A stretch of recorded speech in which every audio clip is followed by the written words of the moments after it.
por ventos que ocorrem, tempestades que ocorrem na alta atmosfera de Júpiter, como a grande mancha vermelha, também chamada o olho de Júpiter. Né? Vejam aqui detalhes, né, dessas manchas, e nos telescópios lá do observatório a gente consegue ver essas manchas, inclusive a grande mancha vermelha. Se estiver visível à noite, se estiver boa, é possível observá-la. Aqui é um detalhe da grande mancha vermelha, e só para vocês terem uma ideia, de um lado a outro aqui nós podemos colocar 4 terras aproximadamente, na grande mancha vermelha, que é um grande furacão que existe em Júpiter. Desde quando se começou a observar Júpiter por telescópios, né, que se observa a grande mancha vermelha, e esse furacão está até hoje aí.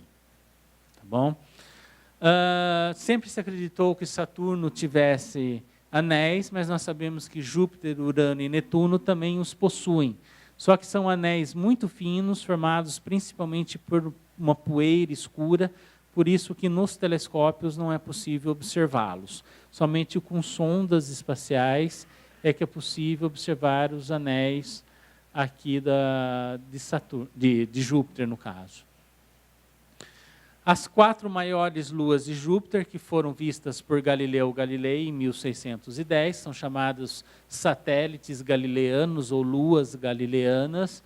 Io, né, parece um grande bigatão, né, Io, Europa, Ganimedes e Calisto. Ganimedes é a maior lua do sistema solar, é maior que Mercúrio. Se Ganimedes girasse em torno do Sol, seria classificado como um planeta. Europa, que é coberta por uma capa de gelo, e acredita-se que tem água líquida embaixo dessa capa de gelo. Então, aí volta aquele negócio, se tiver água líquida pode ter vida, mas aí são somente especulações. Existem projetos de levar uma sonda espacial para a Europa, pousar, perfurar esse gelo e ver o que existe lá embaixo. Io, que se detectou pela primeira vez vulcanismo fora da Terra, tá certo? Foi em Io, essa lua de Júpiter. Então aí estão os 4 maiores satélites de Júpiter. Saturno, né? O que mais interessa aqui em Saturno, ele tem um grande número de luas, a temperatura 180 abaixo de zero. Mas o que mais chama atenção em Saturno, que vamos ver também no observatório, são os seus anéis. Vistos por um telescópio pequeno, dá a impressão que é um anel único, mas percebemos que, na verdade, é uma grande quantidade de anéis que, vistos de longe, nos dão a impressão de ser únicos. Mas, mesmo lá no observatório, com os telescópios, com um telescópio pequeno, é possível observar essa divisão nos anéis, que é essa divisão aqui, ó, que é chamada divisão de Cassini, quem viu pela primeira vez, um astrônomo francês, né? Mas essa divisão aqui já é mais difícil observar no telescópio, precisa ser um telescópio maior, divisão de Encke, mas enfim. Mas o que chama atenção em Saturno, os anéis de Saturno são formados por uma grande quantidade de rocha e gelo que ficam girando ao redor desse planeta. Titã, maior lua de Saturno, a segunda maior do sistema solar.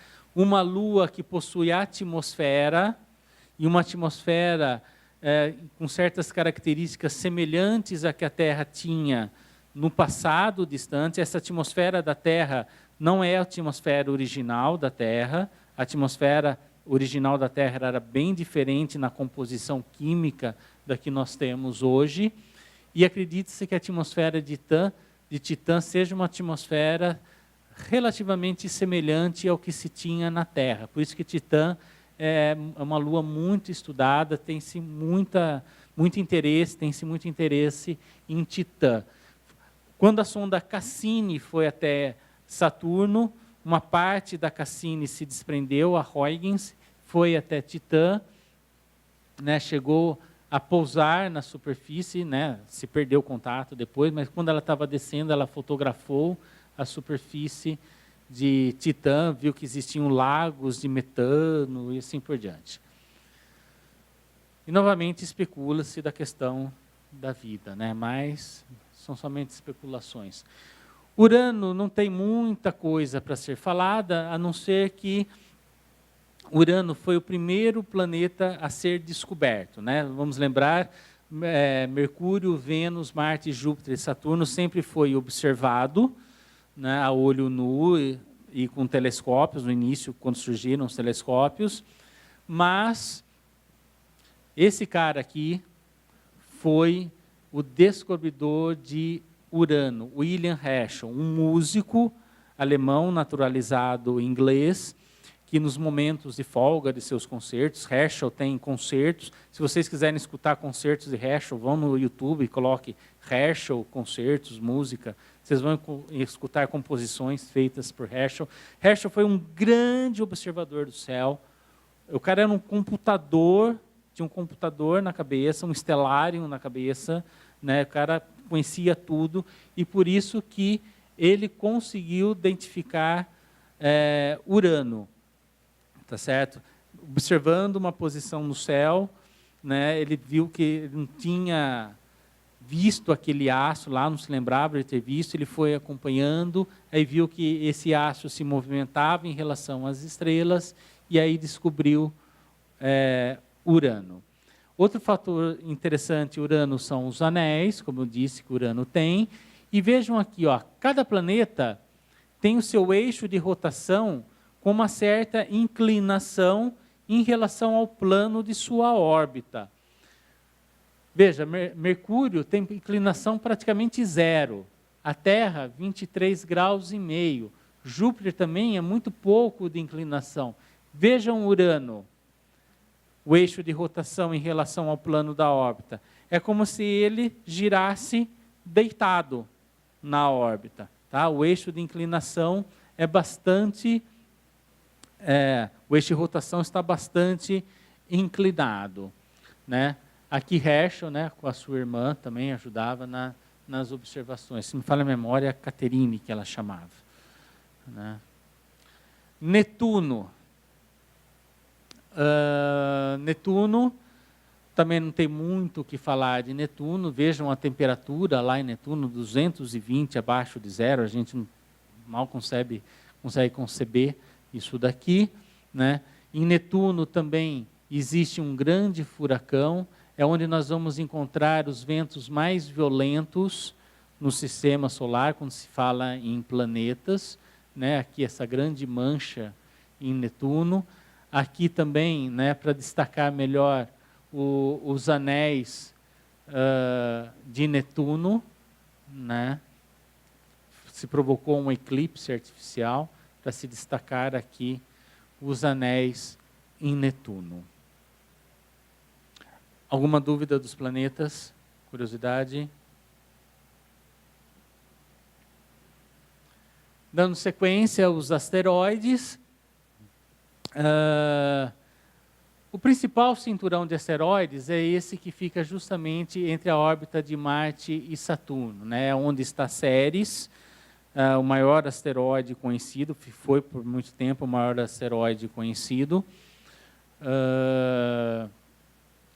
Então, aqui onde vamos encontrar uma grande quantidade de asteroides, né? O que se conhece hoje, o que se fala hoje, naquela posição deveria existir um planeta, e se existisse um planeta, ele teria uma dimensão menor do que de Marte, não seria um grande planeta, mas ele não se formou devido à ação de Júpiter, a força gravitacional de Júpiter, as forças de marés provocadas por Júpiter, não conseguiu, devido a isso, não se conseguiu formar um planeta nessa região. Júpiter, os grandes planetas do sistema solar, eles tiveram uma influência muito grande na formação do sistema solar como um todo, né? Então, muito do que acontece no sistema solar hoje se deve justamente a Júpiter e aos outros grandes planetas, mas principalmente a Júpiter. Além do cinturão de asteroides, nós temos o cinturão de Edgeworth-Kuiper, ou simplesmente cinturão de Kuiper, que isso daqui é uma concepção mais moderna, uma área do sistema solar foi descoberta há não muito tempo, algumas décadas atrás. Essa região é uma região onde está Plutão. Vejam aqui a órbita de Plutão, ela se estende até essa região do cinturão de Kuiper. Esse foi um dos motivos que se começou a denominar Plutão, de se achar que Plutão fosse, na verdade, um dos elementos aqui desse grande cinturão de asteroides de Kuiper. Né? Vejam que a órbita de Plutão faz com que ele chegue até aqui. Né? Netuno está na borda, né, do grande cinturão de Kuiper, mas Plutão ele adentra bem, né? Por isso que foi falado, começou a se cogitar que Plutão talvez fosse um grande asteroide, não realmente um planeta. Além do mais, vejam só, no nosso sistema solar temos os planetas terrestres, depois vêm os gigantes, depois um planeta, um astro que é considerado um planeta que na verdade é menor do que a nossa Lua, né? Então todos esses fatos foram levando o tempo os astrônomos a acreditarem que Plutão fosse, na verdade, um grande asteroide. Aqui eu coloquei essa imagem para mostrar que os asteroides, eles não somente são encontrados nessas regiões aqui, né, entre Marte e Júpiter, no cinturão de Kuiper. Né, existem asteroides e grupos de asteroides vagando por todo o sistema solar. Existe um grupo de asteroides que nós chamamos de troianos. Vejam aqui, ó, a órbita de Júpiter, né? Ele tem um grupo que fica um pouco atrás e um grupo que fica um pouco à frente aqui, justamente da órbita de Júpiter.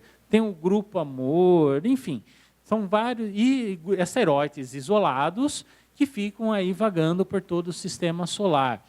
E aí, é um assunto delicioso de se falar, gera-se muita curiosidade, muito disque, que é justamente alguns asteroides, Vesta, Ida, Ceres. Ida parece um batatão, né? Eles parecem batatões, né? Alguns dos asteroides, né? Vejam que eles possuem crateras também, né? Que houve choque de pequenos corpos, né? Pequenas rochas com eles. São asteroides que foram atingidos por rochas menores, por pequenos asteroides, assim. E aqui as crateras, né?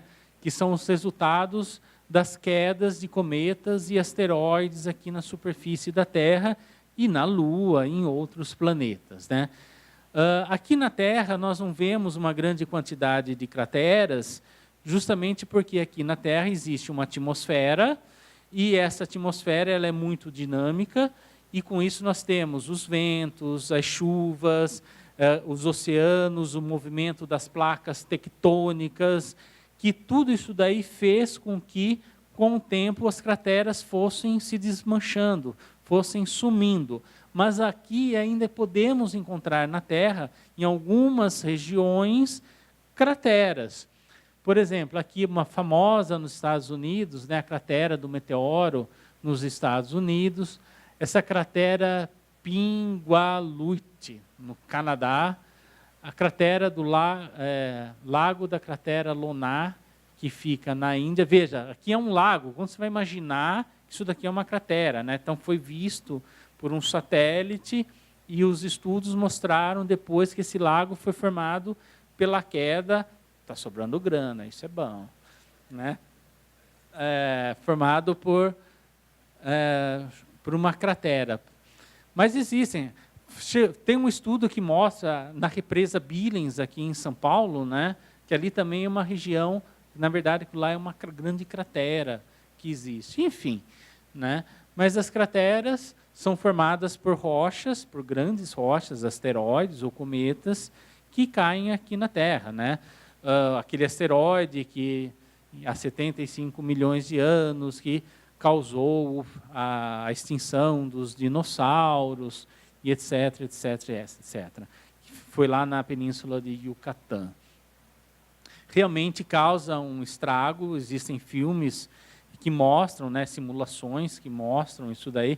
Afinal de contas, se um asteroide vem em direção à Terra, imagine um objeto vai de 10 quilômetros, 20 quilômetros de diâmetro ou mais, vindo em direção à Terra com uma velocidade de 40, 50 quilômetros por segundo, né? O choque vai ser violento e os estragos vão ser muito grandes, muito grandes. Mas hoje em dia a possibilidade de acontecer existe? Existe.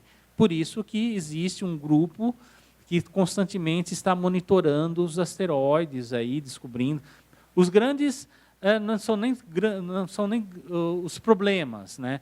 O problema mesmo são os pequenos, que esses são difíceis de serem observados. E são esses que causam, às vezes, mais preocupação. Os cometas, 2 bonitos cometas que passaram no passado, o Hyakutake e o Hale-Bopp, né? Foram vistos mesmo do centro de cidades. O Hyakutake eu lembro muito bem, né? Em 96, era visto do centro de Campinas, que eu sou de Campinas. Mesmo no centro da cidade, a gente via, não dessa forma, né? Mas a gente via um pedaço da cauda do Hyakutake, né? O Hale-Bopp, aqui nessa região, ele era visto no início da noite, próximo ao horizonte, né? Mas ele foi melhor visto no hemisfério norte, mas ele foi um grande cometa, bastante brilhante. Essa cauda aqui se deve ao vento solar, porque o cometa, quando ele está longe, ele é um bloco de gelo, né? Ou de uma rocha coberta por uma grande quantidade de gelo, e quando ele se aproxima do Sol, o gelo vai se sublimando, não vai evaporando, certo, gente? O gelo no cometa não evapora, não transforma em água, vapor de água. O gelo se sublima, sai do estado sólido e vai para o gasoso automaticamente. E aí, quando o cometa se aproxima do Sol, ele começa a receber a influência do vento solar. E esse vento solar empurra para trás esses gases do cometa e formando as caudas aqui dos cometas. Tá certo? Aqui a nuvem de Oort, aqui está em unidade astronômica, tá certo? Unidade astronômica. A nuvem de Oort está entre 1.000 e 100.000 unidades astronômicas. O que é a nuvem de Oort? É como se fosse uma grande bolha que encobriria todo o sistema solar. E é justamente daqui que acredita-se que se originam os cometas. Então, por exemplo, ondas de choque, ou se o Sol passar próximo a alguma estrela, a força gravitacional da estrela pode perturbar essa região onde está a nuvem de Oort e se desprender um cometa e vir em direção às regiões centrais do sistema solar. Tá certo? Então, aqui vejam a Voyager, né? Que eu já vou chegar agora, a posição aproximada da Voyager hoje, né? Um pouco mais de 100 unidades astronômicas. A Voyager, que foi um dos grandes sucessos das missões da NASA para estudar os grandes planetas, os planetas como um todo, né? A sonda Voyager, né? Mas tiveram várias sondas, projetos para estudar os planetas. A Mariner 10, por exemplo, uma das primeiras. A Voyager. Aqui está Carl Sagan, né, com a Viking. As Vikings foram as primeiras sondas espaciais a pousar no planeta, em meados dos anos 70. Né? Lógico que essa foto não foi tirada em Marte, né? Às vezes as pessoas pensam, mas não foi. Aqui está Carl Sagan, que fez aquela série Cosmos, que tem o livro Cosmos, que se vocês acharem, apesar de ser antigo, tanto o livro como a série, leiam e assistam, né? É sensacional. O Sagan era um grande escritor, além de um grande cientista, era um grande escritor, um grande divulgador da ciência. Né? Aqui a sonda Galileu, que foi em direção a Júpiter, ficou muito tempo em Júpiter. A Cassini, que está em Saturno, aqui a Huygens, que desceu em Titã, e aqui a Novo Horizonte, que chegou em Plutão há pouco tempo, a New Horizon, né? Novo Horizonte, que é a sonda que foi em direção a Plutão. Muito bem. Alguma dúvida até aqui? Eu acelerei porque o tempo está acabando, tá? E eu tenho mais algumas coisinhas para mostrar para vocês. Que é justamente aqui a formação do sistema solar. Quando eu for falar de estrelas, eu falo um pouco mais em detalhes sobre isso, mas acredita-se hoje que o sistema solar e os planetas nasceram de uma grande nuvem de gás e poeira, tá certo? Que foi se contraindo devido à força de gravidade. À medida que a nuvem foi se contraindo, ela foi tomando uma forma achatada, ela foi tomando a forma de um disco, e com o passar do tempo, né, partes dessa nuvem também foram se contraindo, os objetos mais pesados foram formando os planetas internos. Quando o Sol entrou em ignição, né, quando o Sol começou a brilhar, a produzir energia realmente, ele empurrou para longe os gases, e desses gases começaram a surgir os planetas gigantes. Tá? Então, de uma forma bem simples e rápida, acredita-se hoje que o sistema solar como um todo surgiu dessa forma. Por que acredita-se hoje? Alguns estudos computacionais mostram isso, e na prática, através de observação em algumas nebulosas, em algumas grandes nuvens de gás e poeira, observa-se justamente a formação desses discos aqui de gás. Tá certo? Então, o nosso sistema solar se formou há aproximadamente 5 bilhões de anos. Essa é a idade do Sol. 5 bilhões de anos, e os planetas se formaram algumas poucas centenas de anos depois. E o Sol, eu não falei na hora, mas o Sol, portanto, tem uma vida de aproximadamente 5 bilhões de anos e vai viver por mais uns 5, 6 bilhões de anos. Tá? Depois disso, o Sol vai crescer de tamanho, vão ocorrer algumas transformações no interior do Sol, ele vai crescer de tamanho, vai se transformar numa estrela gigante vermelha. Depois disso, ele vai encolher até se transformar numa estrela anã branca com uma bolha de gás em volta. E depois ele vai perdendo energia até se transformar numa estrela anã negra, que é quando ele praticamente morreu. Tá certo? Então, esse é o ciclo de vida aqui, metade, na verdade, do ciclo de vida de uma estrela. No caso aqui, do nosso sistema solar. Vamos colocar? Aqui vou mostrar rapidamente um outro vídeo, tá? Computação gráfica, mostrando a formação de um sistema solar, do nosso sistema solar.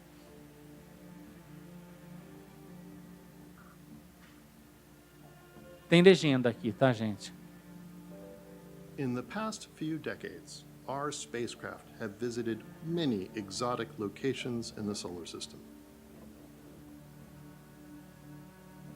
including icy comets that have orbited the sun since the planets were still taking shape.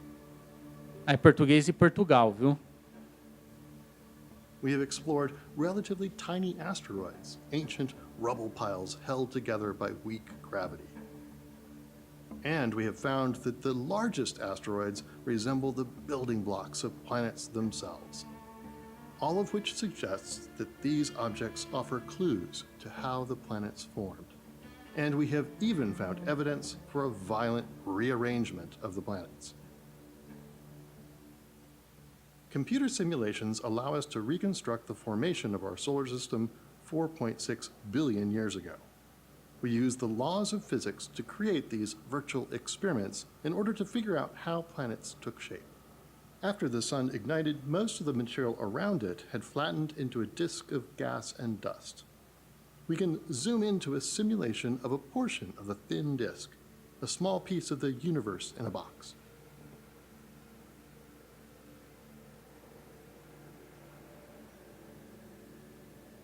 Here, a dense swarm of objects clump together to form what astronomers call planetesimals.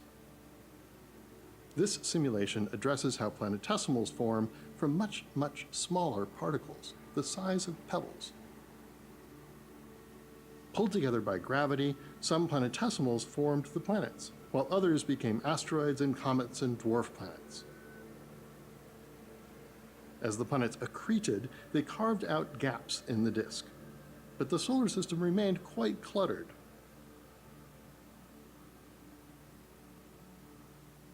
If we look at the orbits of the planets and accelerate the passage of time, so 1 million years pass by every 10 seconds, we can watch how the debris cleared. In this simulation, the giant planets, Jupiter, Saturn, Uranus, and Neptune, shift their orbits, and many unlucky asteroids and comets and dwarf planets get kicked out of the solar system. The migrating giants wreak gravitational havoc. The distribution starts out quite flat, but as most small objects get tossed out, others settle into stable orbits that allow them to coexist safely with the planets.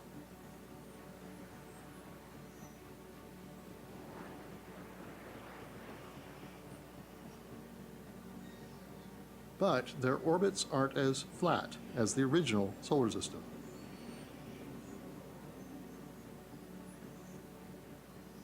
Instead, they follow trajectories far above and below the plane of the planet's orbits.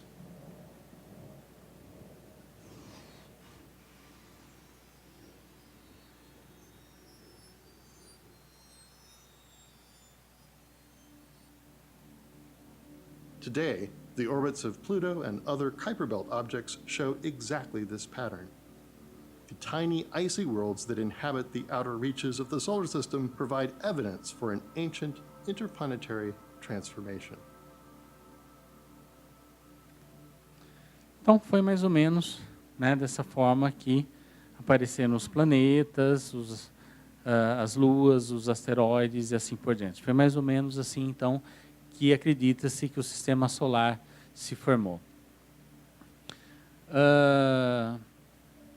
Mas nós sabemos hoje que o sistema solar não é único, né? O próprio Sagan, na época, e colaboradores já afirmavam que na nossa... antes de falar disso, vamos mostrar aqui a posição do sistema solar na nossa galáxia.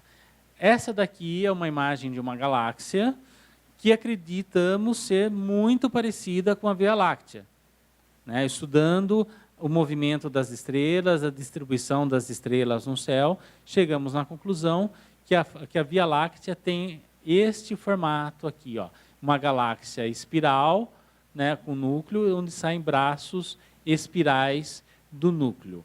O sistema solar está aqui, né, em um dos braços espirais da Via Láctea, na periferia da galáxia.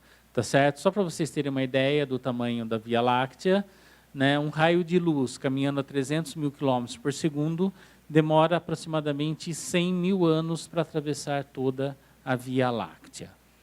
Tá? Aqui está se mostrando uma região da galáxia que nós não podemos ver, justamente devido ao núcleo aqui da galáxia, que nos impede de observar, né, a região, mas nós podemos aqui, de uma certa forma, imaginar como que é, estudando a distribuição das estrelas. Enfim, mas nós sabemos que o sistema solar não é o único, né, da nossa galáxia. Existem outros sistemas planetários. Quando falamos sistema solar, é o sistema do Sol, o Sol é a nossa estrela. Então, quando nós falamos de planetas girando ao redor de outras estrelas, que é um assunto também delicioso, gostoso, porque envolve a questão de vida em outros lugares, mas quando nós falamos nisso, nós falamos outros sistemas planetários, não sistemas solares. Né? E como falamos de exoplanetas ou planetas extrasolares, o que são? Né? Planetas são planetas que orbitam outras estrelas da Via Láctea. Então, lembrando aqui, né, a definição de planeta, está em órbita ao redor do Sol, tem a forma determinada pelo equilíbrio hidrostático, é um objeto de dimensão predominante dos objetos de órbitas vizinhas, mas quando falamos de planetas extrasolares ou exoplanetas, temos que acrescentar um outro fator aqui. Não haja um processo nuclear de geração de energia no interior do planeta. Por que disso? Porque foram descobertos, hoje já tem mais de 2.000 planetas que giram ao redor de outras estrelas, né? E por que eles colocaram esse fator aqui embaixo? Porque existem hoje, já se sabe que existem algumas estrelas que são consideradas estrelas, mas elas são muito pequenas e praticamente inexistem reações termonucleares em seus núcleos. Tá certo? São estrelas que nós chamamos de anãs marrons, que podem ter a dimensão de um grande planeta, né? Como Júpiter, ou um pouco mais do que Júpiter, mas são... Se Júpiter tivesse 13 vezes aproximadamente a massa que ele tem, ele já estaria no limite de começar um processo de reação termonuclear no seu núcleo. Então, existem estrelas que estão nesse limite aí, que são chamadas estrelas anãs marrons, né? Por isso que eles colocaram aqui essa nova, fugiu a palavra, né? Esse novo item aqui na definição de planeta, né? Por quê? Porque a maioria, muitos e muitos planetas que foram detectados girando ao redor de outras estrelas têm uma massa muito maior do que Júpiter, que estão no limite entre uma estrela anã marrom e uma estrela realmente que produz reações termonucleares. E como é que os cientistas fazem para detectar um exoplaneta, um planeta girando ao redor de outras estrelas? Existem muitos métodos. 4 deles estão aqui, ó. Velocidade radial, método que utiliza o efeito Doppler, variação do movimento próprio da estrela, trânsito e imageamento. Eu vou falar desses 2 últimos aqui, tá? A gente não vai ter tempo de falar dos 2 primeiros. É aqui, ó. Esse daqui é o método do trânsito. O que acontece? Lembra dessa foto aqui que eu mostrei do Sol? Isso aqui é uma foto do Sol. Vejam só. Quando um planeta ele entra na frente de uma estrela, por exemplo, Vênus está entrando na frente do Sol, o que nós percebemos? Uma mancha escura, um disco pequeno, escuro, caminhando na frente do Sol. Certo? Muito bem. Mas, na verdade, isso daqui é um eclipse. Vocês concordam comigo? É um eclipse. Só que, como Vênus é tão pequeno, o disco de Vênus é tão pequeno comparado com o disco do Sol, nós não percebemos variação nenhuma no brilho do Sol. Nós, nos nossos olhos. Mas um equipamento sensível consegue perceber. Consegue perceber. E é justamente dessa forma que foram descobertos alguns desses planetas extrasolares. Por quê? Esse gráfico aqui mostra, é um termo usado em astronomia, curva de luz. O que significa isso? Para vocês entenderem. Esse trecho aqui, por exemplo, tá? É a curva de luz desse planeta aqui, tá? Isso significa que o planeta está aqui, não começou a entrar ainda na frente da estrela. Quando o planeta atinge a borda da estrela, como está aqui, o brilho da estrela começa a decair. E à medida que o planeta vai entrando, o brilho cai. Aí ele se estabiliza e quando o planeta começa a sair da frente do disco da estrela, o brilho começa a aumentar até ficar novamente normal. Através desse processo, foram descobertos vários planetas. Lógico que o eclipse, vamos colocar assim, tem que estar na linha de visão daqui da Terra. Né? Porque dependendo de onde for o eclipse, você não consegue ver. Aí esse método falha. Um outro método é esse do imageamento direto. O que quer dizer isso? Vejam só. O planeta não emite luz. Ele reflete a luz da estrela. Nós só vemos Mercúrio, Vênus, Marte, Júpiter, Saturno, etc., porque eles refletem a luz do Sol, correto? O único astro que produz luz é o Sol. Muito bem. Só que o brilho dos planetas é um brilho muito, mas bilhões de vezes inferior ao brilho emitido pela estrela. Certo? É muito inferior ao brilho emitido da estrela. Então, por exemplo, uma pessoa, vamos supor que existe um planeta em Alpha Centauri, e a pessoa que está lá em Alpha Centauri quer saber se existe um planeta girando ao redor do Sol. De forma direta, ele não vai ver, mesmo Júpiter. Por quê? Porque o brilho do Sol é muito maior do que o brilho da estrela, de Júpiter. O brilho do Sol é muito maior do que o brilho de Júpiter, ou de qualquer outro planeta do sistema solar. Mas vejam só, o planeta ele não emite luz, mas ele emite radiação. E principalmente radiação infravermelha, o calor do planeta. Vamos pensar na Terra. A Terra ela emite radiação infravermelha para o espaço. E é justamente essa radiação infravermelha que pode ser detectada. Hoje temos tecnologia para se detectar isso daí, que é justamente o imageamento direto. Vejam aqui, através de radiação infravermelha, você consegue detectar os planetas girando ao redor de outras estrelas. Não é um processo fácil também, mas é um método que está sendo utilizado. E cada método tem as suas especificidades. Por exemplo, por esse método aqui, você pode saber algumas características do planeta. Por esse outro método, outras características. Pelo método do efeito Doppler, você pode saber, por exemplo, a massa do planeta e assim por diante. Então, cada método tem as suas especificidades. E com isso, você pode saber uma série de questões. Aí entra na questão da vida. Esse gráfico é muito legal pelo seguinte, ó. Essa região aqui, vamos pegar aqui os planetas do sistema solar, Aqui seria o Sol e aqui os planetas do sistema solar. Essa região aqui é a região que nós chamamos de região habitável. A Terra está numa região que nós chamamos de habitável. Para que tenha vida como nós conhecemos, precisa ter o quê? Qual o principal fator? A água. Tá certo?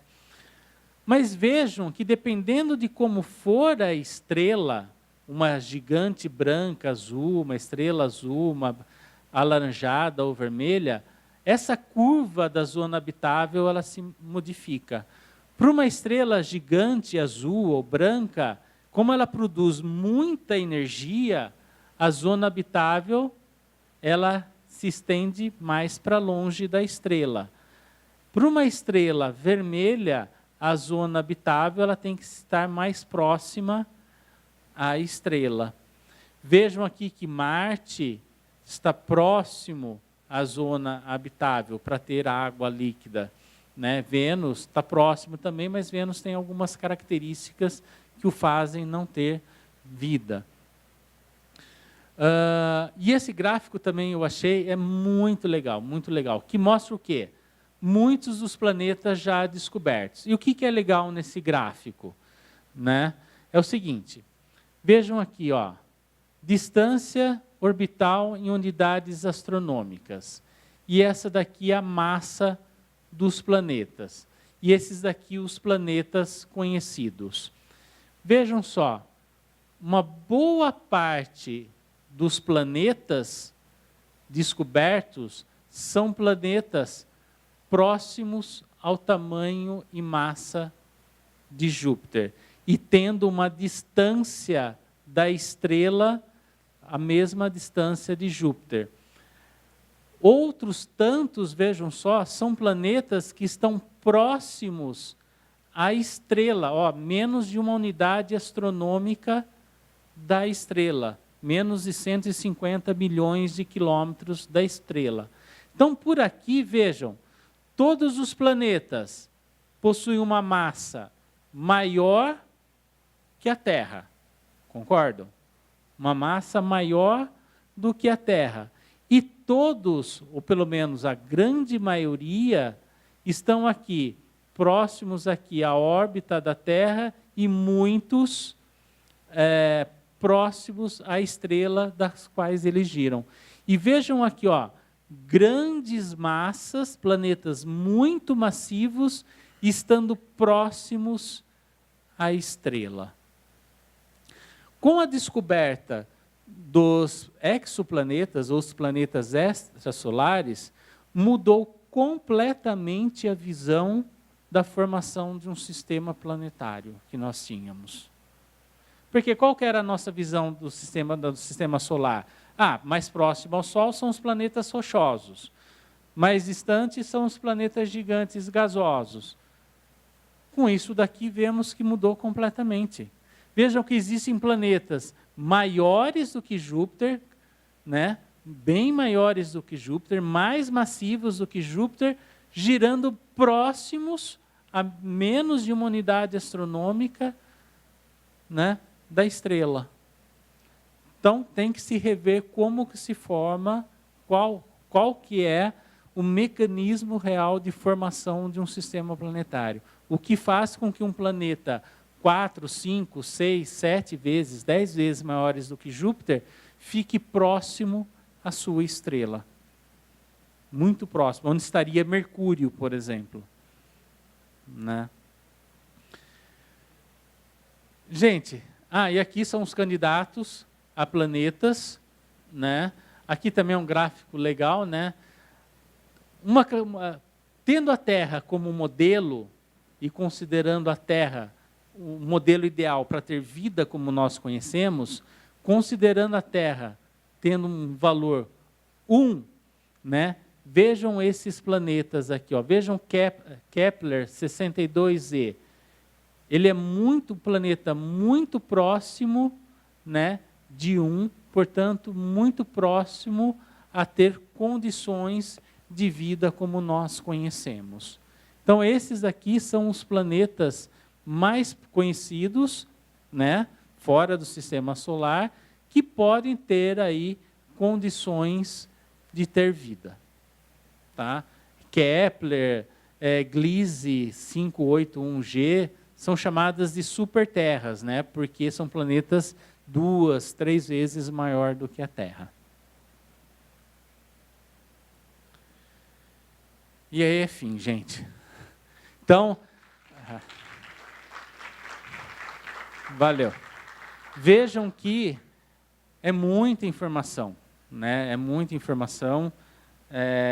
Cada tema desse daí dá uma aula de 2, 3 horas, mas eu queria passar para vocês uma visão geral, né? É muita informação realmente, mas nessa visão geral eu tentei pegar os pontos mais importantes, que chamam mais atenção, mais curiosos, para falar para vocês aí da formação do sistema solar, do nosso sistema solar de exoplanetas. Lá no observatório, então, confirmando, no observatório, terça-feira, dia 26, vamos ter a participação da Associação Síndrome de Down. Vai ser muito legal, vai ser, eu acho que uma experiência muito legal ter lá os atendidos, os jovens e adultos atendidos pela associação. Vamos torcer para que o céu esteja bom, esteja limpo, para a gente fazer a observação dos planetas. Lá nós vamos conversar mais com vocês também, vocês podem tirar mais dúvidas aqui da aula, tá certo? Então, combinado, terça-feira, vocês anotaram o meu e-mail, se quiserem terça-feira às 7 horas lá, tá certo? Terça às 7 horas. E, então é isso. Alguma dúvida? Não? Porque o pessoal precisa fechar aqui também. Já até meio que apagaram as luzes lá. Então é isso, gente. Eu agradeço muito a presença de vocês. Aguardo vocês para o próximo módulo, em agosto. Em agosto não, desculpe. Em agosto. Em julho, a gente já vai colocar na internet o próximo módulo. Tá bom? Até mais, boa noite e até terça-feira, então.